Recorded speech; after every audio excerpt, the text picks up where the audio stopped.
ही इडली पहा ना, किती छान मऊसूत, जाळीदार आणि कलरफुल झालेली आहे. हां, पण ही नॉर्मल इडली नाहीये बरं का.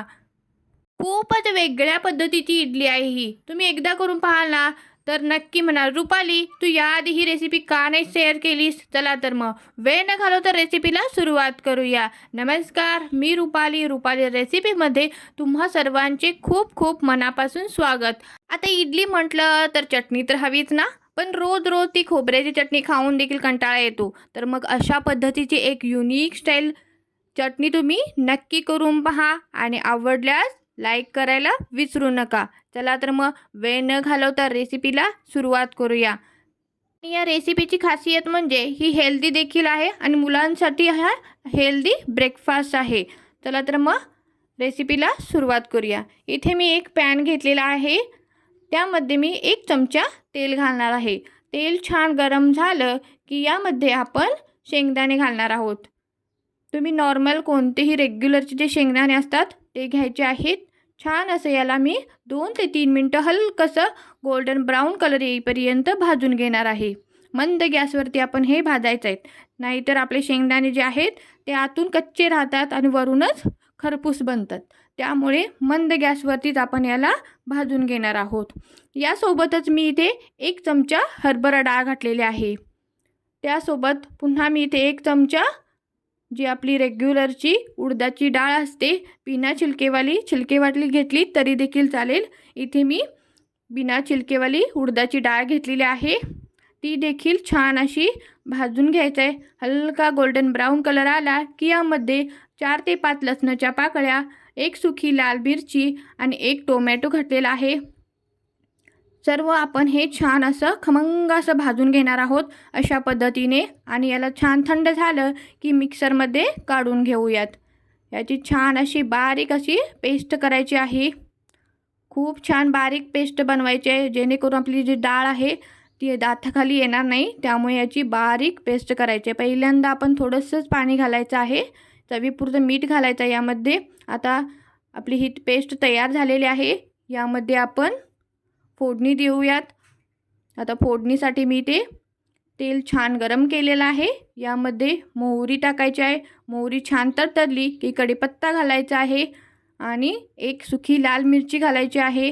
यासोबतच कलरसाठी किंवा तडक्यासाठी आपण छान अशी लाल तिखट घातलेला आहे. छान असा आपला तडका तयार झालेला आहे. आता या चटणीवरती आपण ही घालून घेऊयात आणि आपली ही छान अशी चटणी तयार झालेली आहे. तुम्ही ते पाहू शकता किती छान कलर आलेला आहे आणि अगदी 5 मिनिटात तयार होते. चला आता इडली बनवण्यासाठी घेऊयात. आता त्यासाठी मेन इन्ग्रेडियंट म्हणजे आपण ही इडली कशापासून बनवते माहिती आहे का? इथे मी एक स्वीट कॉर्न घेतलेला आहे. छान असं याला कट करून घ्यायचं आहे. तुम्ही पाहू शकता इथे मी कशा पद्धतीने कट करते. अशाच पद्धतीने तुम्ही कट करून घेऊ शकता. अगदी 5 मिनिटात कट होते सगळे दाणे. हाताने काढत बसलात तर खूप वेळ लागेल. अशा पद्धतीने मी हे सर्व दाणे कट करून घेतलेले आहेत. तुम्ही पाहू शकता. आता याला काय करायचं आहे, आपण एक मिक्सर घ्यायचा आहे. यामध्ये हलकंसं जाडसर असं आपण याचं वाटण तयार करायचं आहे. खूप बारीक पेस्ट तयार करायची नाही आहे. हलकंसं पल्स मोडवरती आपण याला मिक्सरमध्ये फिरवून घेणार आहोत. यामध्ये मी सर्व हे दाणे घालून घेतलेले आहेत आणि एक त्यासोबत हिरवी मिरची देखील घातलेली आहे. इथे तुम्ही आलं घातलं, लसूण घातलं तरी देखील चालेल. मी अशा पद्धतीने हे पल्स मोडवरती फिरवून घेतलेलं आहे. आता एक भांडं घ्यायचं आहे. यामध्ये मी 1 वाटी रवा घेतलेला आहे. जो नॉर्मल आपण उपमा बनवतो तोच रवा घ्यायचा आहे. जाड असेल तर अधिकच उत्तम. शक्यतो जाड रवाच घ्या. त्यासोबतच मी इथे अर्धी वाटी दही घातलेला आहे. छान असं मिक्स करून घ्यायचं आहे. दही आणि रवा छान असा मिक्स झाला पाहिजे. आता आपण जे बनवलेलं जे वाटण आहे स्वीटकॉर्नचं ते यामध्ये घालून घेणार आहोत. एकदा नक्की करून पहा ही रेसिपी आणि आवडल्यास प्लीज चॅनेलला लाईक करा, शेअर करा आणि सबस्क्राईब करायला विसरू नका. थोडंसं मी हलकं पाणी घालून घेणार आहे आणि पहिल्यांदा याला छान असं मिक्स करून घ्यायचं आहे.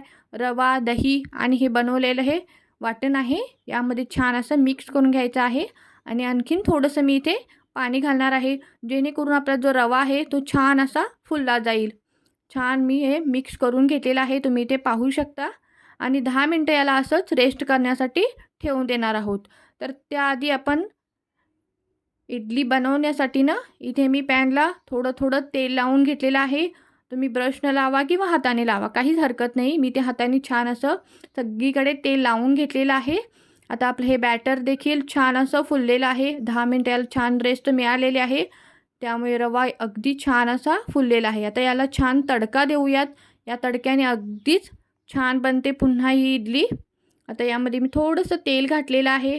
तेल छान गरम झालं की यामध्ये आपण घालणार आहोत हलकंसं अर्धा चमचा मी इथे मोहरी घालणार आहे. मोहरी देखील छान तडतडली की अर्धा चमचा मी इथे हरभरा डाळ घातलेली आहे. त्यासोबतच अर्धा चमचा किंवा 1 चमचा घातलं तरी देखील चालेल, काहीच हरकत नाही.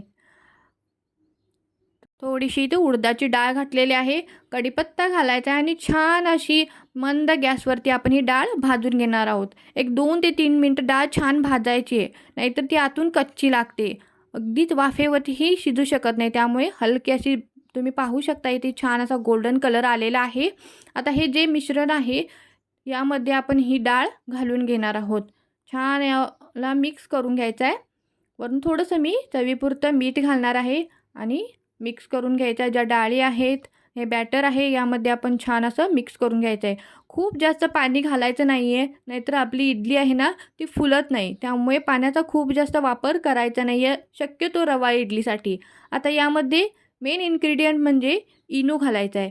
इनो मी त्या अर्धा पॅकेट इनो घातलेला आहे आणि वरून थोडंसं पाणी घालायचं आहे आणि छान याला मिक्स करून घ्यायचं आहे. इनो घालायच्या अगोदरच आपण इडली वाफवण्यासाठी पाणी गरम करायला ठेवायचं आहे. जेणेकरून आपली जी वाफवण्याची प्रोसेस असते ती पटकन होते आणि इडली एकदम सुपर सॉफ्ट आणि स्पॉन्जी बनते. अशा पद्धतीने तुम्ही एकदा नक्की करून पहा. सर्व बॅटर मी इथे घालून घेतलेलं आहे. पाण्याला छान उकळी आली की यामध्ये आपण हे स्टीम करण्यासाठी ठेवून देणार आहोत. काय करायचं आहे, जिथे आपले हे इडली स्टँडचं जे होल असतो त्याच्यावरती दुसरा इडली पात्र आपण हे ठेवून देणार आहोत. जेणेकरून जी होलातून वाफ येते ती वरच्या इडलीला छान अशी स्टीम होऊन इडल्या छान अशा मऊ लुसलुशीत बनतात. तुम्ही पहिल्यांदा 2 मिनटं हाय फ्लेमवरती आणि पुढचे एक 2 ते 3 मिनटं मंद गॅसवरती आपण ह्या स्टीम करून घेणार आहोत. तुम्ही इथे पाहू शकता किती छान अशा इडल्या मऊसूत अगदी जाळीदार बनलेली आहे. तुम्ही ही मुलांच्या ब्रेकफास्टसाठी किंवा लंचमध्येही कधीही तुम्ही ही इडली खाऊ शकता आणि हेल्दी देखील आहे. इथे आपण स्वीटकॉर्नचा वापर केलेला आहे, त्यामुळे ही अधिकच पौष्टिक आहे. रोज रोज उकडलेलं कणीस किंवा स्वीटकॉर्न खाण्यापेक्षा अशा पद्धतीची इडली एकदा नक्की करून पहा. तुम्ही इथे पाहू शकता किती छान मऊसूत जाळीदार बनलेली आहे. अगदी तोंडात टाकताच अगदी मऊसूत लागते. एक मी इथे इडली तोडून देखील दाखवते. किती छान असं याला स्पॉन्जी बनलेली आहे. आजचा हा व्हिडिओ कसा वाटला कमेंट करून नक्की सांगा आणि व्हिडिओ आवडल्यास प्लीज चॅनेलला लाईक करा, शेअर करा आणि सबस्क्राईब करायला विसरू नका, जेणेकरून माझे नवनवीन व्हिडिओज रेसिपीज तुमच्यापर्यंत पोहोचू शकतील. पुन्हा भेटू अशाच एका नवीन व्हिडिओमध्ये नवीन रेसिपीसह. तोपर्यंत स्वस्त राहा, मस्त राहा आणि खात राहा. चला तर मग बाय बाय.